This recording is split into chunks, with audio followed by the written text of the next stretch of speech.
In this video, we're diving into why you can't stop thinking about them, even when you know you should. You already know this isn't going anywhere. You've said it to yourself. Maybe you've said it out loud. You know the situation. You understand the pattern. And yet, your brain keeps pulling you back in, replaying something they said, rechecking a conversation you've already analyzed, catching yourself thinking about them at a moment that has nothing to do with them. And the most frustrating part isn't that it's happening. It's that you know better. So now there's a second loop running underneath the first one. Why am I still stuck on this? I should be over this by now. What is wrong with me? And that question, what is wrong with me, is where most people get stuck.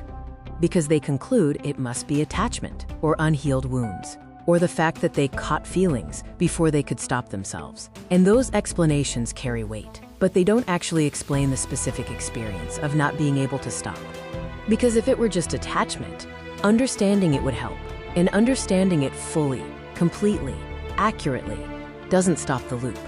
Here's the distinction. You're not attached to them. You're attached to an unfinished pattern. Because the interaction never resolved. There was no clean ending, no clear explanation, no moment where your brain filed it away and moved on. It just stopped, mid-sentence, mid-meaning, and your brain does not accept incomplete. Your brain has one job with unresolved patterns: keep them active until they close. That's the Zeigarnik function. Your brain holds open loops in working memory, continuously flagging them, waiting for resolution. Which is why you catch yourself replaying conversations, not because you're obsessing, but because your brain is still trying to find the answer it didn't get. Imagining what you should have said, trying to write an ending that makes the pattern complete, checking your phone even when you know there's nothing there, because the loop is still open and your brain is still waiting. But here's the thing you don't want to miss. Every time you re-engage with the loop, every replay, every recheck, every, okay, what did that actually mean? You don't get closer to closing it. You reactivate it. Re-engagement doesn't satisfy the loop, it feeds it. And a loop that gets fed regularly doesn't weaken. It becomes the background frequency of your thinking.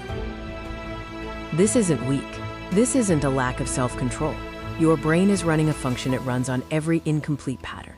It just usually resolves faster, because most interactions give you enough information to file them. This one didn't. That's not a character flaw. That's an unresolved input your brain was never given the data to close. The problem with trying to think your way out of the loop is that thinking is how you feed it.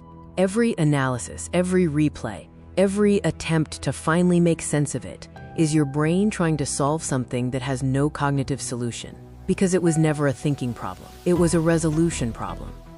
And resolution doesn't come from more analysis. It comes from recognizing that the answer isn't coming. Not as resignation, as information. There is no missing piece that will finally make this click. And the moment your brain accepts that, the loop loses its fuel source. So the next time you catch yourself going back in, replaying, rechecking, rethinking, that moment right there is the one that matters. Because you're either feeding it or you're recognizing that there's nothing left to solve.